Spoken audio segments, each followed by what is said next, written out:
ठाकुर जी बोले, ए विशाखा जी, बोले हाँ, तुमने बढ़िया नियम धर दियो हैं, हमें बुरी लगे तो किशोरी जी मान करें, जो कोई बात है, हमें प्रेम को अधिकार है, और भूले मत करो, मैं हूं त्रिलोकीनाथ हूं। और बात त्रिलोकीनाथ आदि ये सब बात तो पीछे की, पर हर बार मैं ही क्यों मनाऊं? किशोरी जी से होके तो कभी कभी मान ना क्यों करें?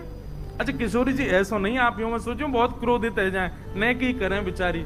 लेकिन ठाकुर जी बोले फिर भी क्यों करें, रोज मान करें। किशोरी जी को मान छुड़ाओ। विशाखा जी बोली,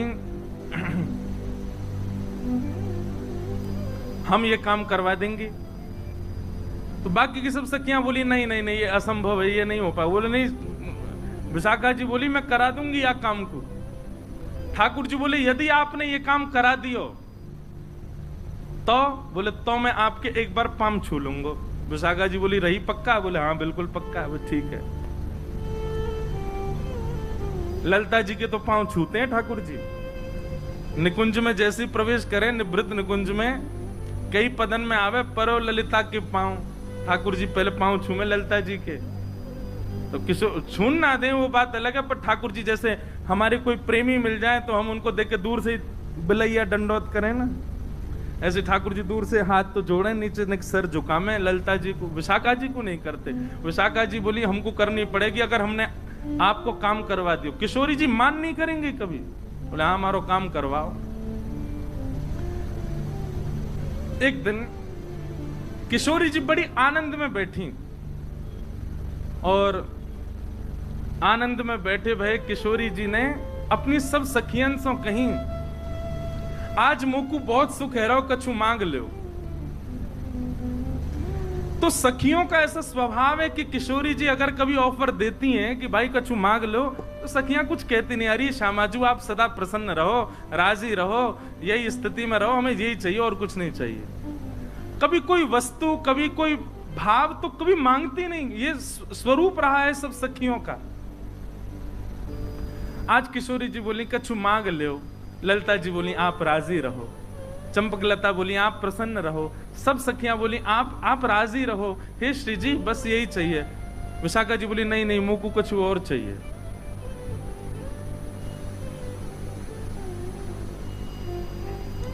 विशाखा जी को ललिता जी देखने लगे, विशाखा जी क्या कर रही है? तो पतो ना है निकुंज में कभी श्री जी से हमने यात्रिका की बात, तू आज मांग कैसे रही है? श्री जी से मांग रही है? अरे याते पढ़ो और कहा मिलेगो कि श्री जी के सन्मुख हम रहें, उनकी लीला को दर्शन करें, उनके समीप विराजें, और कहा चाहिए तो तू के नहीं नहीं मैं तो आज मांग, और आप शांत रहो, मैं आज मांगूंगी श्री जी से। श्री जी बोली नहीं नहीं नहीं आप मांगो। विशाखा क्या चाहिए बताओ? बोले पहले वचन दो, जो मांगूंगी सो दोगी। अब देखो विशाखा जी की चतुराई, सबके मन में ये बात आई होगी कि विशाखा जी मांगेंगी कि लाल जी से मान मत करियो, पर नहीं। विशाखा जी बोली इतनी सहजता में नहीं मांगूंगी। कैसे घुमा करके मांग रही हैं? बोले पहले वचन दो, जो मांगूंगी सो दोगी। किशोरी जी बोली दूंगी। ललिता जी को बड़ो श्रम है रो, बोले ऐसे क्यों कर रही है ये? बोले दूंगी दूंगी दूंगी, तू मांग ले, कहा चाहिए? विशाखा जी सब सखियों के मध्य खड़ी होकर के बोली, आपके सदा हृदय में रमण करने वाले आपके हृदय बिहारी श्यामजू, उनको मुकु दान कर दो, उनको मुकु दान में देते हो। आपके लाडले लाल मुकु दान में मिल जाए, ऐसी कृपा कर दो। सखियों के नेत्र सजल हो गए, सामने किशोरी जी के नेत्र बंद हो गए, नेत्रों से अश्रु छलकने। ललिता आदि ने अपने हाथ आगे बढ़ा दिए और सब विशाखा को क्रोध में भर करके देख रहे हैं। ललिता जी बोली अरे विनोद कर रही है श्री जी, आप क्यों नहीं नहीं नहीं, यानी 3 बार वचन मांगो है। विशाखा तू विनोद नहीं कर रही ना? विशाखा जी बोली बिल्कुल विनोद नहीं कर रही हूं, आपके हृदय के बिहारी लाल जी को सदा के लिए मोह दे दो, यही दान चाहिए। किशोरी जी अपने आसन से खड़ी हो गई और बगल में विराज रहे ठाकुर जी को हाथ पकड़ करके विशाखा के हाथ में दे दियो और अपने सिंहासन पर विशाखा को विराजमान कर दिया। और स्वयं बगल में चंवर लेकर के किशोरी जी खड़ी होंगी। ये दृश्य देख करके सबका हृदय फटने लगा। ये कैसे कर सके विशाखा? विशाखा जी जैसे ही ठाकुर जी को हाथ पकड़ करके सिंहासन पर विराजी, बोली अब निकुंज की अधिष्ठात्री मैं हूं, क्योंकि मैं सिंहासन पर बैठी हूं और प्रियतम अब मेरे अधीन है, तुम सब मेरी सहचरी हो, अब मैं जो आज्ञा करूंगी वही चलेगी। हे किशोरी जी, लाल जी को आपने मुकुट दान किया है, तो अब लाल जी मेरे है गए, परंतु मैं निकुंज की अधिष्ठात्री हवे के काजे अपनी सहचरीन को कछु भी दे सकूं, या हमारे में उपहार के रूप में, भेंट के रूप में, और उपहार भेंट भी मत मानो, मेरी ही वस्तु है, लेकिन ध्यान रखवे के काज, संभालवे के काज में अपनी वस्तु आपको दे रही हूं। याद रहे मेरी वस्तु को चेहरा पे कभी शुष्कन नहीं आनी चाहिए, कभी उदासी नहीं आनी चाहिए। लो मैं अपनी वस्तु आपको दे रही हूं। लीला समझ में आई? विशाखा जी अगर सीधे मांग लेते कि आप ठाकुर जी से मान नहीं करो, तो वस्तु तो ठाकुर जी किशोरी जी के हैं ना।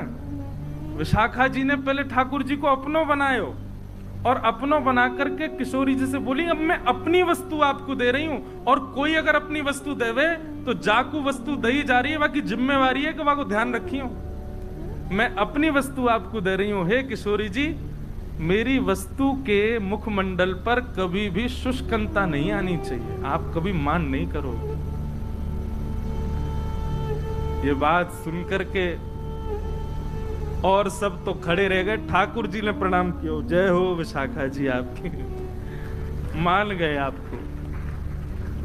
और तुरंत विशाखा जी खड़ी है गई और किशोरी जी के चरणन में दंडवत प्रणाम करके हाथ से चंवर ले लियो, हृदय से लगा करके तुरंत विराजमान कियो। हे श्यामा जो ये दृष्टता क्षमा करें, पर ये नेक देर को जो ये बदलाव भयो ना निकुंज में, ये इनको पावन में गिरवे के काज कियो मैंने। लेकिन अब याद रहे मेरी वस्तु गिरवी दइए मैंने आपको, ध्यान रखियो इनको। और किशोरी जी ने वादना प्रण ले लियो कि मैं अब कभी मान नहीं करूंगी ठाकुर जी से। वो बात अलग है कि 5 दिन बाद ठाकुर जी को मन ही नहीं लगो, फिर गए विशाखा जी के पास, वो सुनो, बोले का भयो मन नहीं लग रहा, बोले कैसे मन लगेगा? किशोरी जी तो कहो मान करें। विशाखा जी बोली तुम पे यही काम है? बोले अब मान क्यों चाहिए? तब ठाकुर जी बोले अब मुंह को आदत है गई है बार बार मनावे की, अब ये मान ही ना करें तो मैं सोच रहा हूं कौन है मनाऊं। तेरो मुखनी को की मेरो श्याम प्यारी, तेरो मुखनी एक मान लीला को पद है,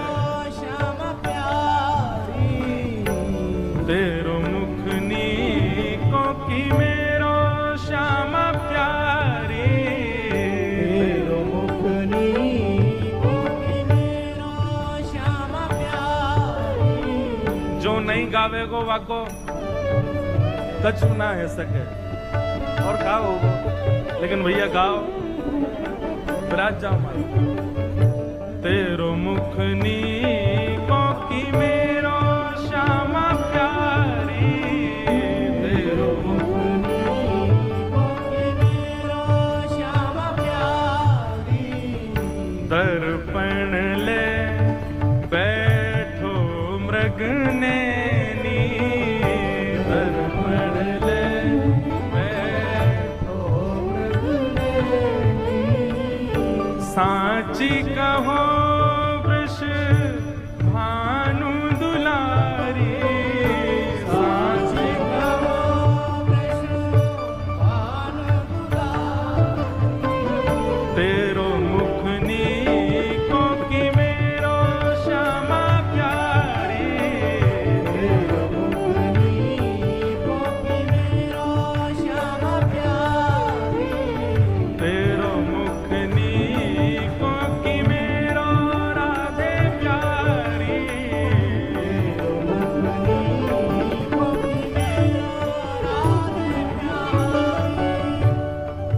किशोरी जी कह रही हैं,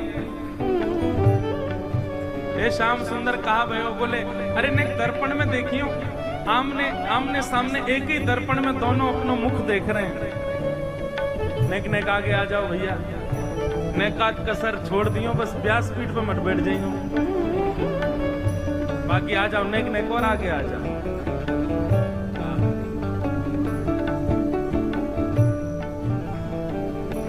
मान लीला चल रही है, ठाकुर जी पूछ रहे हैं श्री जी हम दोनों में कौन बढ़िया लग रहा हो बताओ।